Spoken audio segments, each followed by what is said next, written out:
नमस्कार बंधुगण। वास्तु अनुजाई अनेक जिनिसर महत्व रही आम जीवन में।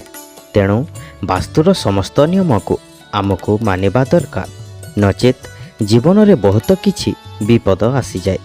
तेणु आज आम आपण को जणाइबु जाउछु कि जो जिनिस केबे मध्य भूल रे काहाको धार देवा उचित होई न थाए। तेबे आसंतु जानिबा सही सब जिनिस गुड़िक विषय रे। ता पूर्वर वीडियो गोटे लाइक करी आम चैनल को सब्सक्राइब करनियंतु एवं वीडियोटी शेष पर्यंत देखंतु। चलंतु बंधुगण जानि नेबा। प्रथमे संध्या समय रे केबे काहाको प्याज धार दियंतु नाही। जदि आपण एहा करंती तेबे आपणको घरर शांति भंग होइथाय। तेणु काहाको संध्या रे प्याज धार दियंतु नाही। नंबर 2, सूर्य अस्त परे निज घर को काहाको दही देवा अनुचित नुह। जदि केही आपणको आसी मागंती तेबे सीधा सीधा मना करि दियंतु। नंबर 3 रे होछि निज रुमाल को केबे मध्य अन्य काहाको व्यवहार पाई बा रखिबा पाई दियंतु नाही। एहा द्वारा आपणको परस्पर मध्य रे फाट सृष्टि होइथाय। नंबर 4, संध्या समय रे केही जदि टंका पैसा धार मागंती तेबे भूल रे मध्य दियंतु नाही।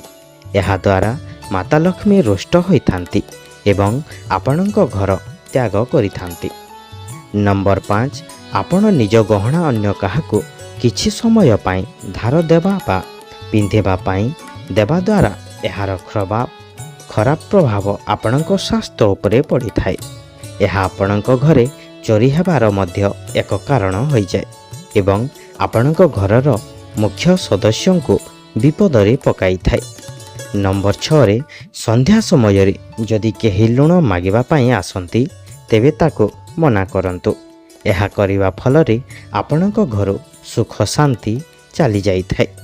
नंबर 7, जदि आपण अन्य काहा ठारो कलम आनिछंती व्यवहार पाई तेबे निज काम सारी तांको फेराई देबारे ही आपणको भल होई थाए, नचेत एहा आर्थिक संकट को डाकी आनी थाए। एहा मान सम्मान हानिर मध्य कारण पालटी जाए। किंबा जदि आपण काहाको निज कलम देइथांती तेबे तुरंत मागी आनिबा पाई भूलंतु नाही।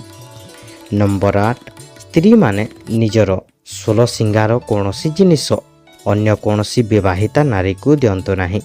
एहा फलरे स्वामी स्त्री मध्यरे भल पाइबा कमी जाइथाए एवं आपण स्वामी आपण जहाको निज जिनिस देइथांती तांको प्रति बेसी आकर्षित हो जाइथांती।